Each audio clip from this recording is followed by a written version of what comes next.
Šodien mūsu podkāstu jaunajā epizodē ciemos ir Olga Silakaktiņa, kas ir komunikācijas trenere, palīdz cilvēkiem un organizācijām atrast pareizo komunikācijas modeli un izvairīties no konfliktiem savstarpējā sadarbībā un lēmumu pieņemšanā, veidot tajā skaitā kvalitatīvas attiecības starp organizācijām un cilvēku, dažreiz iespējams starp politiķiem un cilvēku.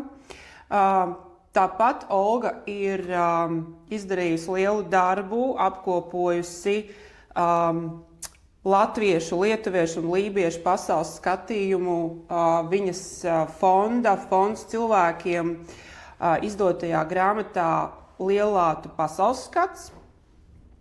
Un tāpat Olga mums ir arī fóruma Moderna un jēgpilna izglītība organizātori. Un tas, ko es zinu par Olgu, ka Olga mums ir arī 100% saistīta ar uzņēmējdarbību, jo tanī skaitā kā Rīgas biznesa kamera pārstāvis palīdz sanākt kopā dažādiem uzņēmējiem, atrast kopīgo, atrast sadarbību, savada kopā cilvēkus, savada kopā organizācijas, un būtiska sadaļa šajā visā neapšaubām ir komunikācija. Un es zinu arī, ka tanī skaitā tu esi cilvēks, kurš ir piedalījies iniciatīvu virzīšanā, likumdošanas izmaiņām no uzņēmējdarbības vides un izgājusi cauri ļoti interesantiem komunikācijas līkločiem šajā sakarā. Vai tu varētu īsumā padalīties ar šo savu pieredzi? Jā, sveiciens visiem. Taiga, paldies tev par uzaicinājumu vispār uz sarunu. Un vienmēr jau ir prieks padalīties, ka, ja ir uzkrāta pieredze, tad gribās nodot, lai to informāciju tā, ka lai no pieredzes mācās. Tad ceru, ka arī būs kādi vērtīgi doma graudi tajā ceļā, ko es esmu izgājusi. Un, ja mēs runājam tieši par pieredzi, šo te iniciatīvas virzīšanu un tā, tad tas bija 2014. gads, kad es sāku, tad 12 gadu atpakaļ. Mans iekšējā ticība vienmēr cilvēkos ieraudzīt to labāko un stiprāko un domāt, ka visi ir tendenti līdzīgi. Tad saskaroties ar šīm te iniciatīvas virzībām, man sabruk ļoti daudz ilūzijas.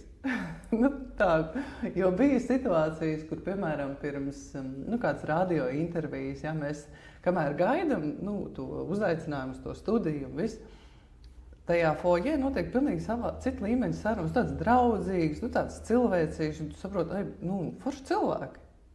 Un tu aizēji uz to sarunu ar tādu, es kā jauns cilvēks, tajā brīdī vēl naivāk nekā šobrīd. Un tu aizēji un tu ir tādu, ka mēs tagad runāsim, kā cilvēki, ka mani grib sadzirdēt, es otru gribu sadzirdēt, un mēs te varam kaut ko izdarīt. Bet nē, tā kā sākās ieraksts, raidījums ir pilnīgi tā kā klikšķis, un tas ir pilnīgi cits cilvēks. Un tu saproti, ka tā komunikācija vairs nav draudzīga vērsta, bet tas komunikācijas mērķis ir tevi vienkārši iznīcināt. Man tas bija tāds pirmais, tāda augstā duša. Es tā saprotu, labi, man tā nav pierasts. Es saprotu, ka cilvēks nāk tiešām no uzņēmējdarbības vides, kurā cilvēki ir tendēti atrast, kā mēs varam sadarboties. Win-win, lai visiem būtu labi. Un notiek saruna, notiek dialogs, notiek diskusija, kur ir jāsaprot, kas ir dialogs, kas ir diskusija. Bet šeit notiek debates. Vienmēr notiek debates. Debates debašu mērķis ir vinēt oponentu. Tur nav, ja dialoga mērķis ir atrast sadarbības iespējas, sadarbības punktus, kas tev ir svarīgs, kas otram ir svarīgs, tad dialoga mērķis ir vienkārši nogalināt oponentu. Un ir tāds sens, tad, kad es mācījos šo konfliktu risināšanu no Amir Kfir ir tas autors, līdzautors tam metodei. Viņam ir tāds joks, viņš saka, pie mums runā tā, debatēs uzvar zaudē tas, kurš pirmais nomirst. Nu, tieši tā arī ir, kurš pirmais nomirst, tas ir zaudējis. Nu. Jā, starp citu par šo te ārpus filmēšanas un ārpus interviju zonas esmu dzirdējis no vairākiem cilvēkiem, īpaši jau saistībā ar šo te politisko vidi, ka ir šīs te tādas backstage aizkulišu zona, kurā viss ir draudzīgi, viss sarunājās, un tad ir tas, kā tu saki, motors, un mums tas pārvēršas par tādu trilleri. Un jā, šīs te debates un tāda oponenta nogalināšana šobrīd ļoti bieži tiek pārmestas politiskajā vidē par to, ka mūsu politiķi nemāk konstruktīvi veidot savā starpā šo dialogu. Un arī tas, ko šobrīd sabiedrība pārmet politiķiem, ka politiķi vispār principā nemāk komunicēt ar tā saucamo cilvēku parasto, jeb šo te tautas pārstāvi, nemāk komunicēt ar uzņēmējiem, nemāk komunicēt ar šiem te iniciatīvu iesniedzējiem.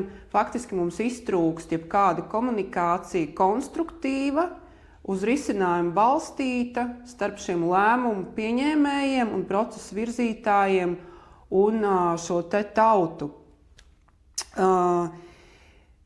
Šajos te lēmumu pieņemšanas procesos, ko tu pamanīji un ieraudzīji darbojoties tajā sabiedriskajā vidē, kā šie lēmumi tiek pieņemti no tā dialoga viedokļa? Vispār tas dialogs eksistē, vai viņš tiek imitēts? Pieredze. Ja. Tad Saeimas komisijas sēde, likumprojekta skatīšana, tad tā ir sociālo un darba lietu komisijas sēde. Pirms mūsu likumprojekta, kurā es biju aktīvi iekšā, skata likumprojektu par pilnīgi citu tēmu. Par pensijām un sociālo šo te likumprojektu. Ir taimings, laika rāmis, kurā viņiem ir šis likumprojekts jāizskata, tad ir kaut kādi cilvēki, kurus politiķi vai Saeimas dalībnieki ir gatavi uzklausīt, tos viņi uzrunā. Savējie. Pēc kādiem kritērijiem tiek nolēmts, man nav skaidrs. Tad ir pusceļā, protams, arī var pārtraukt, vairs nav interesanti. Ja? Un notiek šis te balsojums. Un balsu vairākums lēmums pieņemts. Un tad paiet 5 minūšu pauze, tie paši cilvēki skata nākamo likumprojektu par pilnīgi citu tēmu. Un atkal tieši tas pats, ja kādu pusceļā pārtrauc, labi, skaidrs tavs viedoklis, tā, ko tu teiksi, ko tu teiksi, tā, ko mums šis birojs saka, ko šis balsojam. Tā laika rāmis. Un es uz to tā raugos un saprotu, cik viens cilvēks var būt eksperts dažādās jomās. Un tad viņš stundas laikā pieņem lēmumu, balso par vienu jomu, nākamās stundas laikā viņš ir tur dažu cilvēku viedokļus noklausījies, it to ne līdz galam. Jautājums, vai klausījies un ar kādu, jo ir arī tāds jēdziens, tā ir prasme klausīties. Jā, aktīvā klausīšanās, tā ir prasme. Un notiek uzreiz balsošanas par pilnīgi citu sfēru. Un tad ir atkal nākamā diena ar kaut kādiem nākamajiem jautājumiem. Un es saprotu, ka tajā visā pazūd tas dziļums, nav izpratnes. Es šos saucu par universālajiem ierēdņiem un universālajiem ministriem, universālajiem politiķiem. Ja? Ekspertiem visā, bet tāpat laikā, kā mēs redzam, tur nav apakšā ne šīs komunikācijas, ne šīs savstarpējās izpratnes par procesiem. Šobrīd, paskatoties uz mūsu tādu politiķu plejādi, klātienē vai masu medijos, atkarībā kā tev sanāk šī sadarbība un komunikācija, kādas ir tās tipiskās komunikācijas kļūdas un nepiedodamās komunikācijas kļūdas, kuras tu redzi ar neapbruņotu aci, kā komunikācijas treneris, ko tu varētu likt uz tāfeles kā piemēru šādi nevajag komunicēt?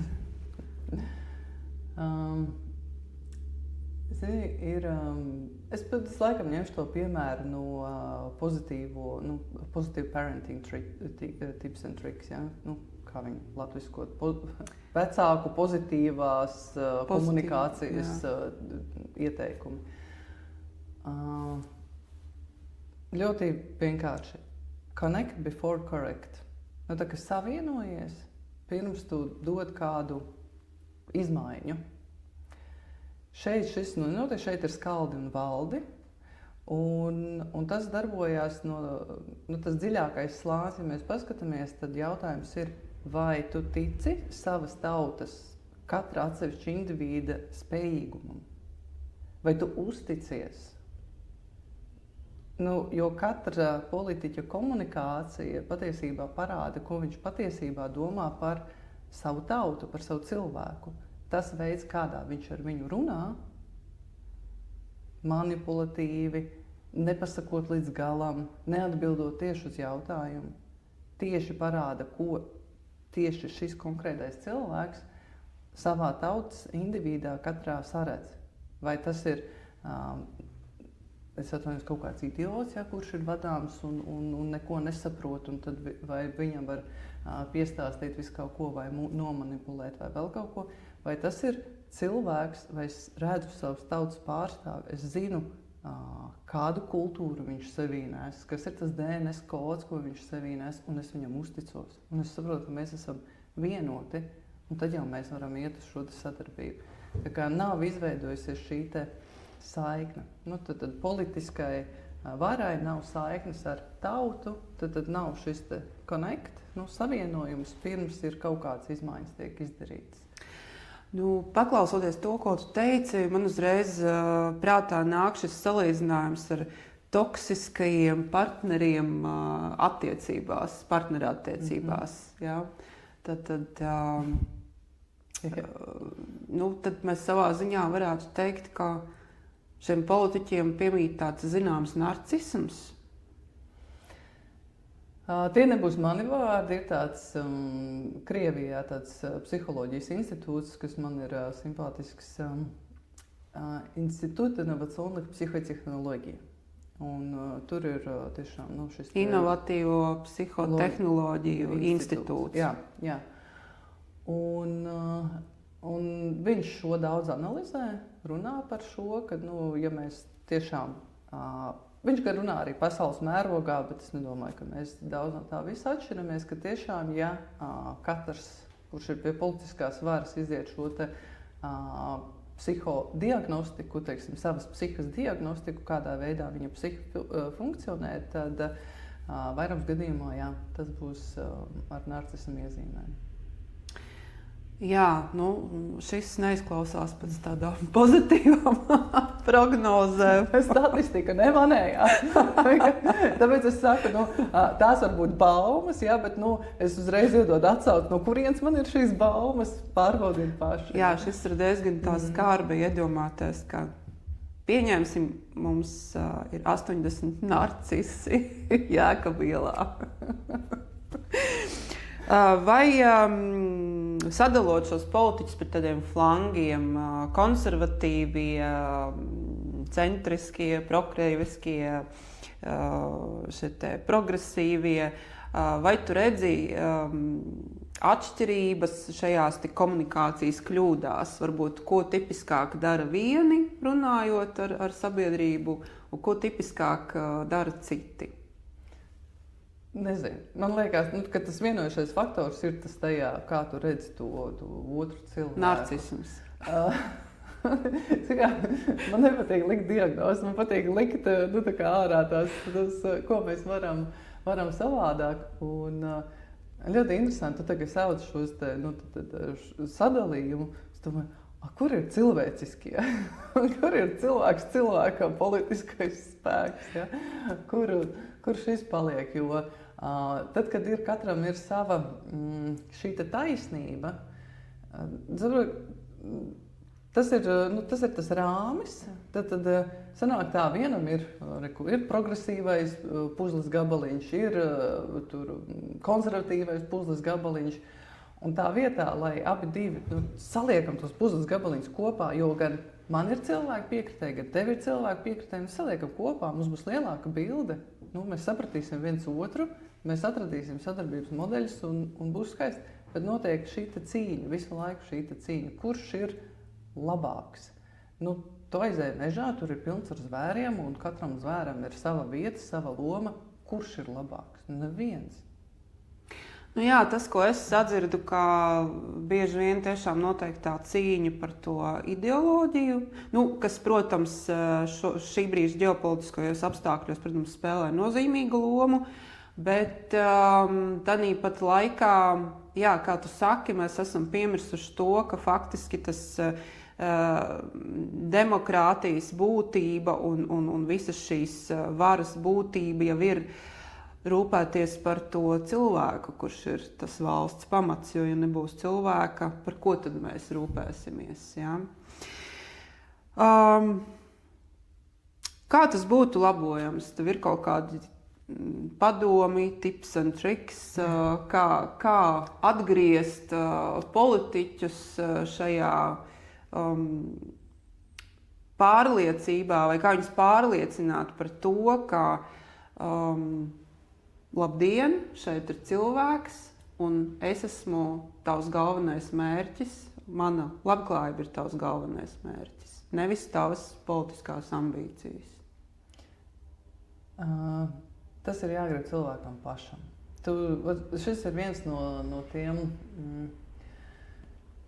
tā kā mēs gribam visu laiku kādu mainīt, ja? Tur iemācies šo, paskaties šo, bet saproti, ka to pašu šobrīd ļoti rāda mūsu bērni, jaunieši, tu izej ielās, ja, jo vairāk mēs viņus rāmējam un sakam, tev jādara šis, jo vairāk viņi vai ieslēdzās vai aiziet tajā pretestībā.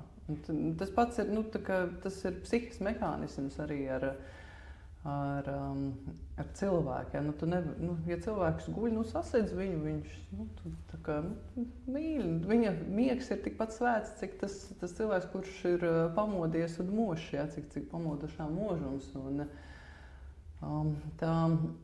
tā uzticēšanās, tā paļaušanās uz to otru, tā sadarbība, iedod cilvēkam gaisu, iedod cilvēkam lemtspēju, brīvību, jo vairāk mēs cenšamies kontrolēt un vadīt un visu noteikt, jo tas viss kļūst smagāks, grūtāks, līdz tā spriedze uzaug tik liela, ka tas noved līdz zināmam rezultātam, kas notiek spriedzes laikā, viņam pēc tam ir jāuzsprāgst. Vai tiešām tas ir tas, ko politiskais spēks grib padarīt, ja viņš šo ir spējīgs ieraudzīt, ka bišķiņ pacelties virs šiem te notikumiem un tiešām saprast, uz kurien tas viss ved, tad viņā mostās šie te jautājumi, kā? Tā kā tu uzdod, ja, kā var? Tu meklē šīs te atbildes, ja, ar ko es esmu ļoti pateicīga tev, ka tu viņus ej meklēt, kā mēs varam savādāk. Un, zini, man ir bijuši, protams, arī pašai tāds pārdoms, labi, demokrātija, bet, redz, tā demokrātija, tā kā kaut kur, tomēr nav tas ideālākais valsts pārvaldes variants. Varbūt, ka mēs kā cilvēki varam notestēt vēl kādu, pārbaudīt, jo šobrīd ir digitāls laikmets. Mēs šobrīd varam, teiksim, ļoti vienkāršoti, ja mēs paņemam sistēmu, tad balsojumu sistēmu, un tev nav jāizvēlās viens kaut kas. Pieņemsim, ir izvēle būvēt, tur ir vajadzīgs dārziņš, ir vajadzīgs skola, ir vajadzīgs tenisa laukums vai ceļus saremontēt. Ja, tev ir tātad budžets. Bet cilvēki var nobalsot, un tu redzi, tad par dārziņu ir nobalsojuši tur tāds cilvēku daudzums, par ceļu būvi ir nobalsojis tāds cilvēku daudzums, par to ir nobalsojis par skolas uzbūvi tāds. Un tu jau saproti, cik daudz tev ir vajadzīgs uzbūvēt dārziņus, cik daudz tev ir jāvelk laiks ceļam, un cik daudz vispār ir nobalsojuši par kaut kādu naktsklubu vai alternatīvās orientācijas festivālu organizēšanu. Un, Zini, kā, līdzīgi kā ir tās crowdfunding platformas darbojās uz ļoti līdzīgiem principiem. Patiesībā šis, ko tu saki, patiesībā ir pat vēl, es teiktu, demokrātijas idejas paplašināšana. Iespējams, jā. Un tāda demokrātijas digitalizācija. Man patiesībā patīk šī ideja. Man patīk.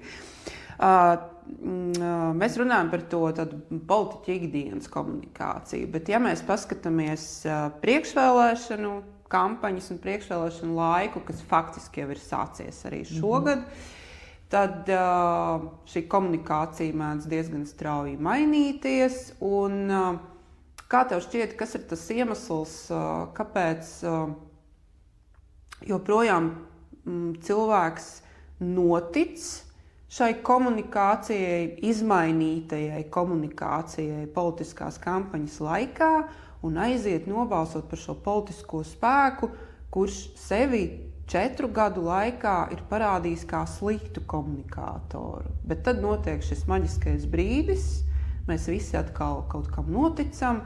Kas ir tas, kam mēs noticam šajā komunikācijas izmaiņā un kas mums liek to darīt? Vai kas ir tas tehniskais paņēmiens, kas tiek pielietots komunikācijā priekšvēlēšanu laikā? Cilvēka psihe, to, ko redz visbiežāk, viņa pie tā pierod, un viņai tas ir droši. Un, ja mēs vērtējam, kā cilvēks pieņem lēmumus, it īpaši stresa situācijā, ja, kad valstī šobrīd ir ļoti daudz stresoru, ir tik ļoti daudz nenoteiktības, kā nekad agrāk. Iespējams. Nezinu, kas to vērtē, bet nenoteiktības ir ļoti daudziem un ļoti daudz, un bailes un tā. Tas viss pamazina šo te psihisku kapacitāti apstrādāt vēl kaut kādu papildus informāciju. Bet cilvēks ir apzinīgs, viņam jāizdara savu izvēle. Un tajā brīdī, kad viņam tā izvēle ir jāizdara, viņam psihe aiziet uz to drošo, vismaz šito vismaz es zinu. Ja? Drošais ļaunums.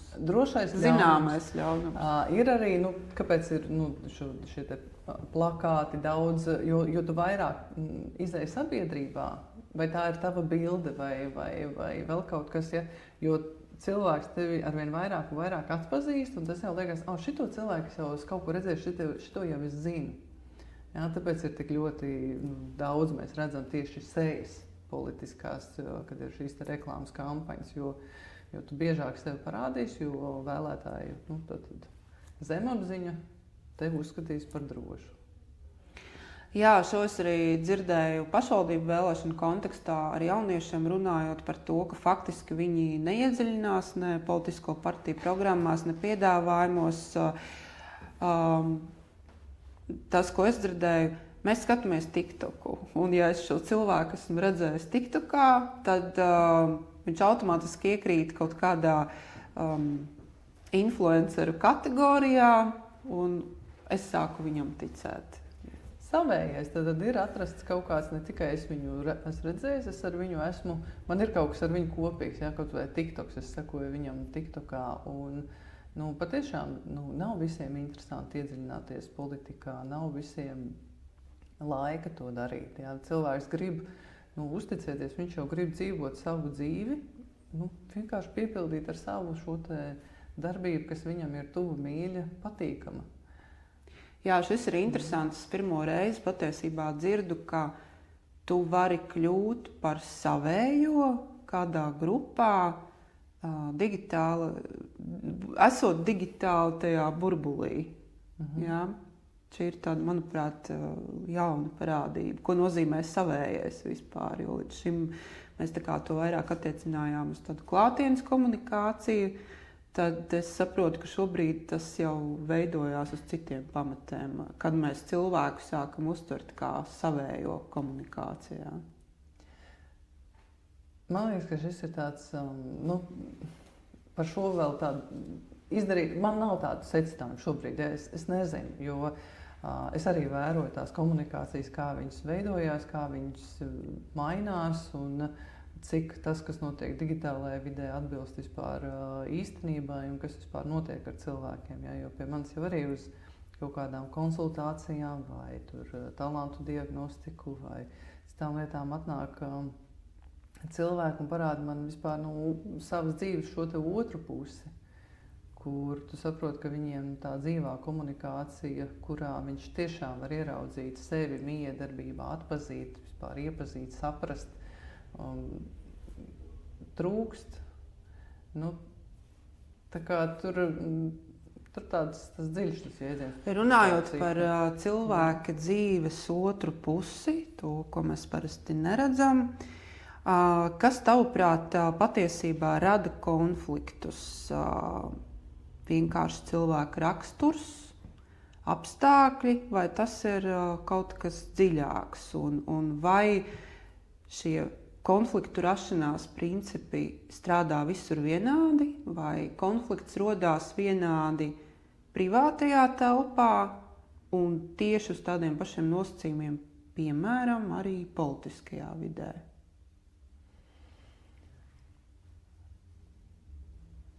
Tātad, paņemsim mazliet atpakaļ. Mēs kā cilvēks, kāpēc man ir fonds cilvēkiem ar šo te nosaukumu fonds cilvēkiem? Kā es tam nonācu? Es bieži jau kopš bērnības es tādās pārdomās vispār par to, kas ir cilvēks vispār? Ko mēs vispār šeit darām? Es esmu tāds filozofiska rakstura un prāta salikuma cilvēks piedzimis, un man šie jautājumi ir ļoti, šie eksistenciālie jautājumi, man ir viņi klātesoši bieži vienmēr. Un tas, cik tālu es saprotu, ka tad mums ar šī ārējā pasaule, mēs ar viņu iedarbojamies. Mēs esam iemācīti no bērnības, tad mums ir 5 maņas, ko mēs sataustam, saredzam, saskatām, sasmaržojam, sagaršojam, sadzirdam. Tātad tas ir. Bet mums ir arī iekšējā pasaule. Un ar to mēs operēt nemākam. Mums nav mācīts. Bet ļoti elementārs piemērs. Ja tu tagad iztēlojies citronu, tu iztēlojies viņu tur savā galvā, sasmaržo pilnīgi, jūti, ja? Tad tev ir kaut kāda iztēle, tad tev ir kaut kāda iekšējā pasaule, kuru neviens neredz. Viņa ir ļoti subjektīva. Bet viņa ir ļoti spēcīga. Bet viņa kaut kādā veidā izsauc objektīvas izmaiņas, kuras es varu reāli izmērīt. Un šis te savienība nav skaidrs. Un tad ir cilvēkiem šī te, pirmkārt jau šis te iekšējais konflikts, jo nav iemācīts tev operēt tavā iekšējā pasaulē. Kā tas ir? Ko es ar to varu izdarīt? Un kādā veidā man iekšējā pasaule ietekmē šo te ārējo pasauli, kur ir šī te miedarbība. Un mēs tikai operējam šeit, bet iekšā mums ir šīs te kaut kādas sajūtas, kas, tu tā negribi, jo ļoti daudz konflikti nav jau nevienam bijis nodoms, es tagad, kā es varētu, es no rīta piecelšos, jauna diena, kā es tagad varētu savam vīram, savam bērnam, kolēģim vai valstī vai tautai sabojāt šo dzīvi. Nevienam tā nav. Kādam gan jau ir. Man nē. Es optimists, tāpēc es saku, es esmu varbūt ļoti naivs cilvēks, un es ļoti ticu cilvēku šim te cilvēcībai, ka cilvēks tā nedara, jo jebkurš cilvēks grib būt labs.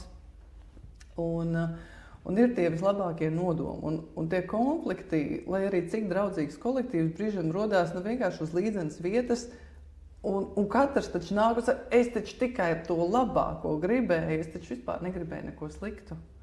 Bet tas ir tas, ka mēs no sākuma neesam sapratuši savus patiesos iekšējos motīvus, kāpēc es daru to, ko es daru, un kas ir patiešām tas, kas man ir svarīgs, un kā es to varu izdarīt. Mēs aizējam kaut kādā impulsā, jo šī te iekšējā pasaule ietekmē šo te ārējo pasauli, tas, ko tu pasaki, ko tu ieraugi, ko tu izdari. Un, tas ir katram. Tā kā es varu izcēlojies orķestri. Katrs no šiem te orķestra dalībniekiem klusumā, savā telpā, viņš ir noskaņojis to savu violu, to savu trombonu, to flautu, savu instrumentu, viņš ir sakopis. Un tad, kad viņš labi skan, viņš ir par viņu droši, viņš iet un viņiem visiem ir vienots nots, un viņš spēlē, katrs spēlē savu instrumentu. Ja mēs kā cilvēks, katrs iemācāmies sakopt to savu iekšējo pasauli, tu noskaņo sevi, tu esi pats harmonijā ar sevi, un tad tev ir šīs te notis, tu spēlē, un tu neizraisi vairs konflikts, jo tu pats esi iekšējā harmonijā. Un tas, kas ir tas trūkstošais faktors mums šobrīd, ka mēs nesaprotam to mūsu iekšējo pasauli. Un nav izveidojies ne tas iekšējais kompass, ne vispār skaidrība, kā es varu miedarboties ar savu iekšējo pasauli. Notiek it kā kaut kādi semināri, kursi, tur manifestāciju, domu vadīšana, iztēles pat vadīšana un tā. Tas viss ir ceļš tieši uz to. Nu, cilvēks tagad ir tendēts to meklēt, viņš to meklē. Un tad, kad tev ir šī te iekšējā harmonija, tev konflikti nemaz vairs nerodās, tu ej uz sadarbību. Nu, tu runā par tādiem ļoti apzinātiem cilvēkiem. Es esmu utopisks cilvēks. Apzinātais cilvēks. Bet kā sākt to apzinātā cilvēka ceļu, iziet no tās mūsu ierastās paradigmas un sākt šo apzinātības ceļu? Interesēties par sevi. Tas laikam ir tas sākums tam visam. Protams, es varu ļoti skaisti parunāt, ja? Man skaista utopija. Vai tas viss notiek manā dzīvē? Un jā un nē. Kaut kādos brīžos noteikti jā, un man šī te apzinātība palīdz, un kaut kādos brīžos ejot šo te apzinātības ceļu, kaut kāds nākamais iekšējais tarakāns izlien ārā un izraisa situāciju, un tev ir kā es vispār līdz šitam nokļuvu. Bet ir svarīgi, ka mums ir šie te instrumenti, mēs saprotam, tas ir cilvēcīgi, tas ir normāli. Kļūdīties ir normāli. Ja? Par šo, protams, daudz mēmes, un tu zini tēmu. Par šo mēs nogalinām oponentus debatēs. Jā, tā kā redzēt to, salikt un nebaidīties, satikt arī otru. Klau, es redzu, ka tev sanāca šmuce, vai tev ir vajadzīgs, kad mēs tevi izrunājam, saliekam kopā, vai tu tiec galā, vai tā kā neieraudzīt to uzreiz. Saprot, tad, kad ir politika, tad, kad ir debates, nedod Dievs, tu uztaisīsi šmuci. Viss, tev ir beigas. Pēdējā šmuce tavā dzīvē. Iespējams. Un uz karjeras var uzlikt lielo krustu un uz redzēšanos. Un kur paliek cilvēciskais faktors? Kā? Mēs katrs ejam savu šo te dzīves ceļu. Kaut kas sanāk labi, kaut ko es vēl mācos, neviens nav perfekts. Tur notiek, kas notiek? Mēs uztaisam perfektu fasādi. Šitais tagad ir perfekti. Un es tagad iešu uz debatēm, es esmu bruņojies, es esmu iemācījies debatēt, aizstāvēt, izmantot pretinieka pateiktos vārdus, sagrozīt, iemest viņam atpakaļ. Iekšē kā es jūtos? Man ir iekšējs konflikts. Skaidrs, ka cilvēks iet un izraisa arī šo te ārējo konfliktu, ja, jo viņš nav šīs te komunikācijas. Tā kā šī te iekšējā atbilstība, vai nu viņa tiek tā iekšējā balss kaut kā pieklusināta, lai netraucē, un iet uz šo te cīņu. Līdz ar to tas cilvēciskums, tas cilvēciskais faktors ir ļoti iztrūkstoši tajā visā. Vai ir iespējams uzvarēt politiskajās debatēs, neiesaistoties šajā iekšējā un ārējā konfliktā, un nemetot savam oponentam ar viņa kļūdām? Es ticu, ka jā. Tas ir liels iekšējs spēks un spēja klausīties. Tad, ja tu vari izdarīt tā, ka tu esi iekšējā skaidrībā, mierā pat ar sevi, un te mēs atgriežamies pie tās spējas un mākslas klausīties. Ir tāds iedziens kā aktīvā klausīšanās. Ja? Kas notiek debatēs? Debatēs cilvēks klausās, kad dzird, ja? Un jau konstruē atpakaļ, ko es viņam tagad metīšu. Vai ir, jebkura iekšējā konference tavā galvā, jebkurš iekšējais tavs dialogs nav aktīvā klausīšanās. Ja? Arī analīze. Ja, pieņemsim, kas ir bieži klupšanas akmens, tur coachi, līdzīgi, ja, tur coachi terapeiti un tā tālāk, viņš klausās, un viņam jau noteikti analīze, ja, tā kā piemeklēsim, tātad, kuru mēs tagad formulu tur izmantosim un tā tālāk, tas nedarbojās. Tu vienkārši klausies, tev nav nekā, tu savas iekšējās sarunas vienkārši pārtrauc, tu vienkārši ienirst iekšā tajā cilvēkā.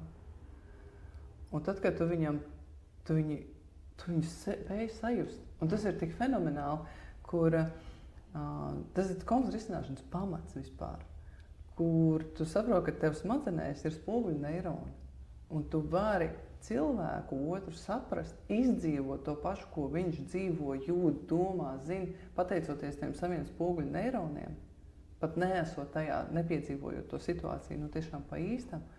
Un tad, kad tu esi iedevis to sapratni tam cilvēkam, tu vēl viņam iedod viņam atgriezenisko saiti. Pagaid, tu domā šādi un šādi, jo šādi un šādi, iedod to summējumu, ko tu esi sapratis. Un tad, kad cilvēks sajūtās saprasts, viņam cīņa beidzās, viņam vairāk nav nekas jāpierāda, viņš ir saprasts. Tad tā atslēga faktiski ir vairāk klausīties un nemēģināt konstruēt savā prātā jau šo te sev vēlamo tādu realitāti. Runājot par kočiem, es esmu dzirdējis ļoti daudz pieredzes arī par to, kā neizveidojās šis te savienojums. Droši vien tas arī ir tas iemesls, tie paralēlie procesi otra cilvēka galvā. Bet nomainīsim tēmu. Es zinu, ka tu daudz runā arī šajā grāmatas kontekstā un arī pati, un arī mūsu savstarpējās sarunās ir parādījies tāds termins kā latviskais kods. Latviskais kods kā indivīda, kā nācijas, kā tautas kods un arī kā tāda nacionālistiski noskaņota politiķu kods, pieņemsim. Un mēs ar tevi runājām par to, ka bieži vien par šo te latvisko kodu pastāv ļoti daudz stereotipu. Varbūt iezīmē, kas tavuprāt ir latviskais kods? Un kas ir tie galvenie stereotipi par to, kāds ir latvietis un kas viņam ir ielikts DNS? Vispār, tie novērojumi tiešām ir ļoti interesanti, kad tu redzi, ka dažādās vietās tāds sēnīts tur aug šī latviskās kultūras un latviskuma identitātes tāds izziņas process. Un mostās, kaut kas iekšēji mostās. Un līdzīgi arī es sajūtu šo te aicinājumu, kā es nokļuvu līdz šai grāmatai. Es saprotu, es daudz mācos, es jau minēju, es jau kopš dzimšanas meklēju šīs te atbildes uz eksistenciālajiem jautājumiem. Un kaut kādā brīdī es sāku domāju, kāpēc mēs tik daudz meklējam visu kaut kur ārpusē? It kā mēs te dižojamies, mums tautu dziesmu krājums, mums tur tāda kultūra. Un es saprotu, es esmu piedzimuši šajā zemē. Un es saprotu, ka katrai tautai, katrai zemē ir sava šis domāšanas veids, šī sistēma, pasaules skats, pasaules redzējums, kā viņi raugās uz to. Un es sāku meklēt, bet mums tad Latvijā arī ir jābūt. Un ir.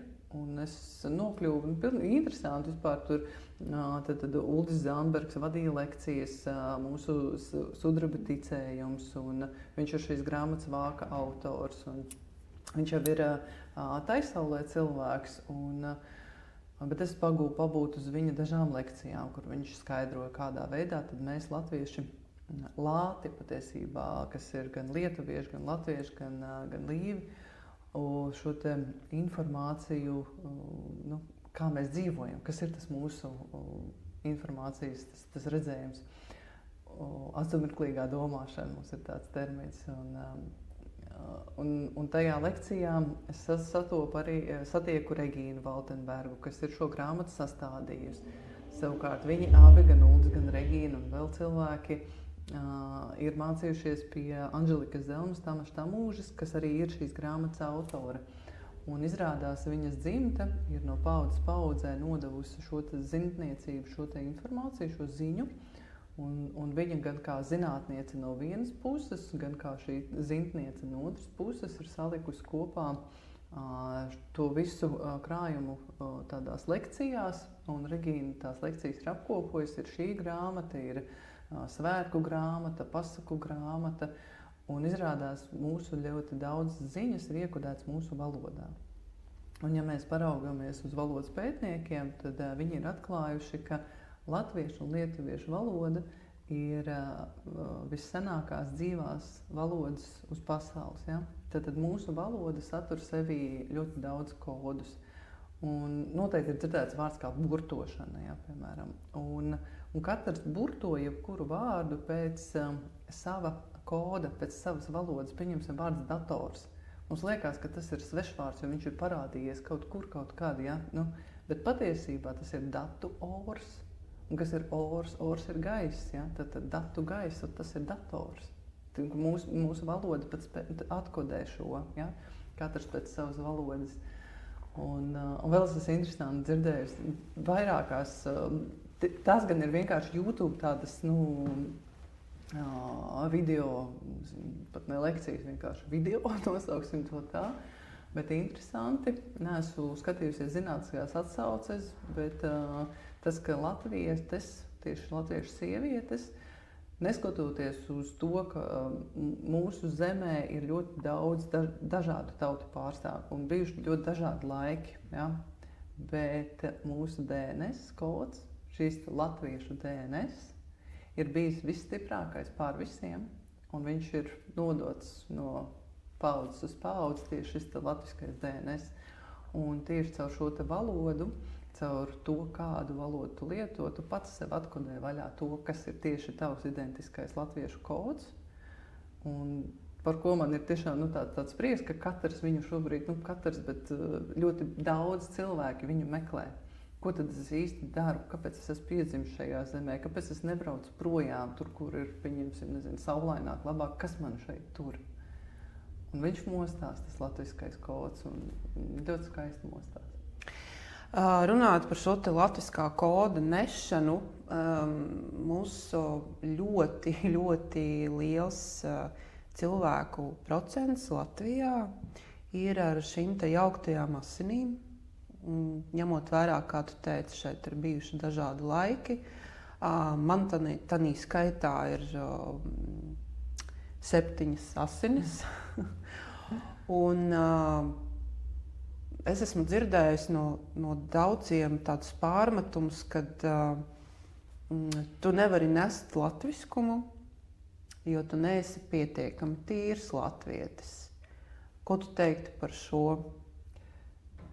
Valoda. Viena no atslēgas lietām ir valoda. Viens ir tas DNS, ko es tev minēju, ja, pat, kad tas gēns, viņš tur ir, un tu viņu modini ar valodu. Tāpatās, kā tas pats dators, ja, vai programmēšanas valoda paņem. Ir programmēšanas valoda, tur sākotnēji, tur Paskals, piemēram, ja. Forši var uztaisīt kalkulātoru, tur varbūt vēl kaut kādu tur spēlīt, ja, tetri, varbūt kaut kādu primitīvu. Ir Java, ja, vai pirms tam vēl C++, kas tur bija. Un ar katru programmēšanas valodu, tu nevar uzprogrammēt Javas klases mājaslapu ar Paskala programmēšanas valodu. Un te ir ļoti līdzīgi, lai arī cik tevī ir šo te DNS vai asiņu sajaukums, ja, viņš savienojas ar valodu. Saprot? Un valoda, kā šis te kods, viņš iekodē to, kāda būs šī tava domāšana, ja, vai tu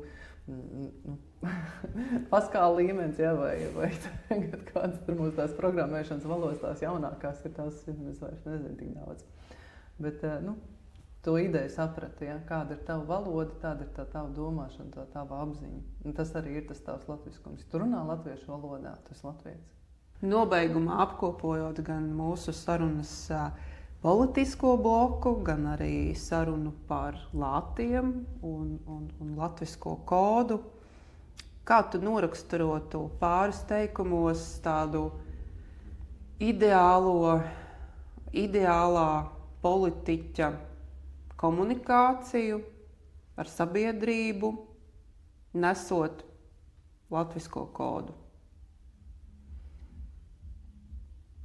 Kāda ir šī personība? Kā viņa komunicē ar sabiedrību? Godīgi.